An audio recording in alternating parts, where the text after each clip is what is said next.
మీ ఎలాంటి వ్యాపార ప్రకటనలకైనా వెంటనే మా ఛానల్ సంప్రదించండి. మహాదేవ నమస్కారం. మహాదేవ శ్రీమాత్రే నమః. గురుగారు, కళలో మనకి చనిపోయిన బంధువులు కొంతమంది కనిపిస్తూ ఉంటారు అప్పుడప్పుడు మనకి.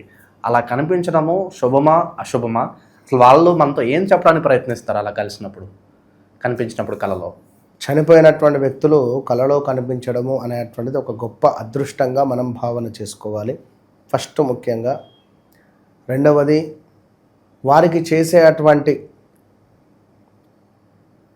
శ్రద్ధ. ఇప్పుడు చనిపోయినటువంటి వారిని మనకు పితృ దేవతాస్గా చెప్తారు. పితృ దేవతాస్కు సమర్పించేది శ్రద్ధ. మనం పెట్టేది శ్రద్ధగా పెట్టేది శ్రాద్ధ కర్మలు. ఇవి మనం వారికి ఏమైనా లోటుపాట్లు చేస్తున్నామా అనేటువంటి విషయాలు.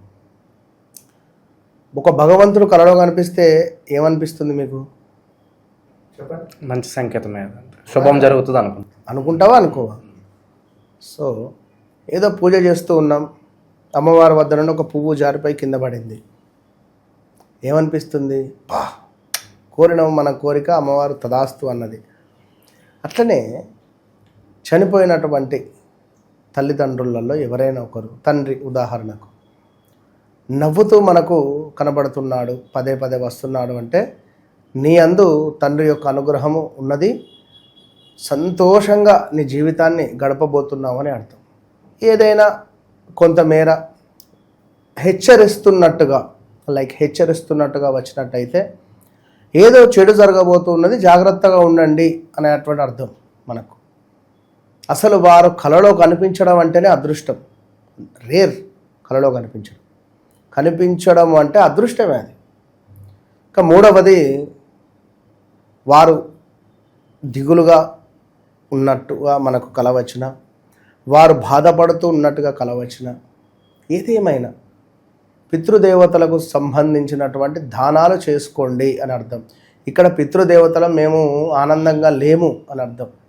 పాపం చనిపోయినటువంటి వారు అసలు ఈ వీడియో చేయడానికి కూడా నా మనసు రావటం లేదు. ఏది ఏమైనప్పటికీ కూడా ఉన్నప్పుడు ఎవ్వరు ఎవరిని, మనిషి మరణించిన తర్వాత ఎన్ని చేసినా కూడా శుద్ధ దండగా ఆ ఫోటోల ముందు కానీ ఎక్కడైనా కూడా వేస్ట్.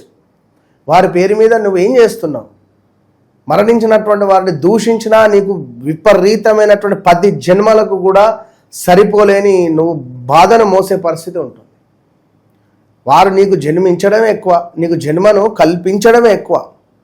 సో మా తండ్రి అట్లా, మా తల్లి ఇట్లా, నో, మనం రైట్ చేయడానికి లేదు. వారు ఏదన్నా చేయనివ్వండి. సో నీ కర్మకు నువ్వు వాళ్ళ కడుపులో పుట్టినవు అంతే. కనుక మీ కర్మను నువ్వు సార్థకతం చేసుకోవాలి. తప్పకుండా మర్చిపోకుండా ప్రతి అమావాస్యకు వారికి దానం ఇవ్వండి. ఎందుకు ఏం చేసుకుంటారు? ఇవాళ రేపు బయటికి పోతే 100,000 ఖర్చు అయిపోతున్నాయి. ఈ తినుడు తాగుళ్ళకు అని చెప్పి వేలకు ఖర్చు పెడుతున్నారు. గింతలన్న ఆలోచన ఉన్నన్నా ఒక కేజీ బియ్యము, ఒక పప్పు, ఇంత ఒక 2 రకాలు ఏదో ఒకటి 500 అయితే 300 అయితే కావచ్చును. 100 రూపాయలు చేతిలో పెట్టి స్వామి, 101 రూపాయి పితృదేవతల పేరు చెప్పుకొని పాలకూర కట్ట తీసుకొని పో, పెరుగు ప్యాకెట్ తీసుకొని పో, బియ్యం తీసుకొని పో. అరే పెద్దలకు దానం ఇవ్వండి అన్నా కూడా ధైర్యాలు రావు. ఏమన్నా అంటే విషయం ఏంటంటే వీళ్ళ గురించే.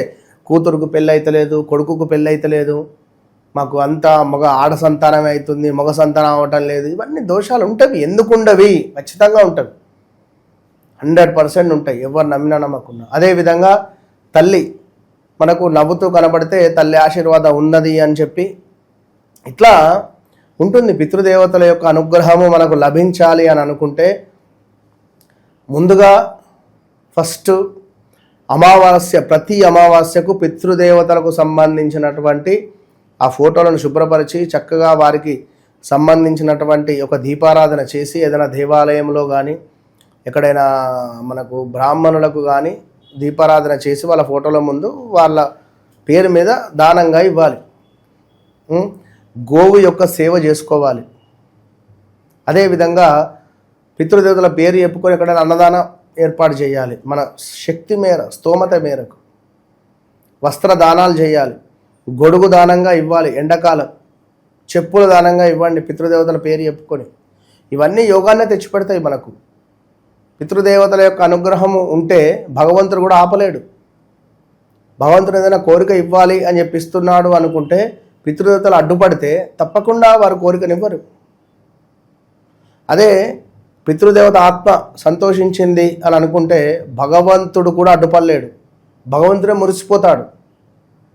అట్లా ఉంటుంది. కనుక తల్లిదండ్రులకు సంబంధించి అది ఏది ఏమైనప్పటికీ కూడా ఈ జన్మలోనే వారు మీకు తల్లిదండ్రులు కనుక సరే, స్టెప్ మదర్ కానీ స్టెప్ డాడ్ అవన్నీ లిమిట్. వాళ్ళ వయసు ఉండేటువంటి వారిని గౌరవించుకోండి. వాళ్ళ వయసు వాళ్ళకి ఏదైనా డ్రెస్, ఒక వాచ్ ఏదైనా కొనిస్తే సంతోషపడతారు. అంటే ఇవాళ రేపు ఉన్నారు, మంచం మీద పడ్డారు, వీరికి సేవ చేసుకోలేక చచ్చిపోతున్నాము, వీరు ఎప్పుడు చనిపోతారో, వీరికి ఆయుష్ ఎన్ని రోజులు ఉంది, ఇలాంటివి కూడా కొంచెం పెట్టండి అమ్మ ఫోన్ అంట నేను. ఎందుకంటే రేపటి కాలంలో నీ పరిస్థితి ఏమవుతుందో కదా నీకేం తెలుసు.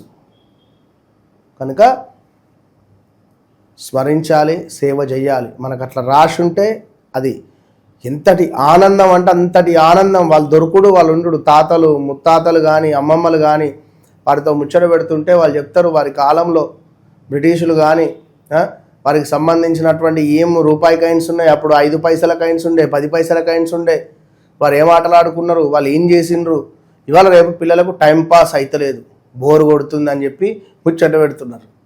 మరి ఆ కాలంలో కరెంటు కూడా లేదు, ఏం చేసేవాళ్ళు అడగండి, తెలుసుకోండి విషయాలను, ఎన్నో విషయాలు తెలుస్తాయి కదా. ఇదంతా మీకు ఉపయోగపడేదే.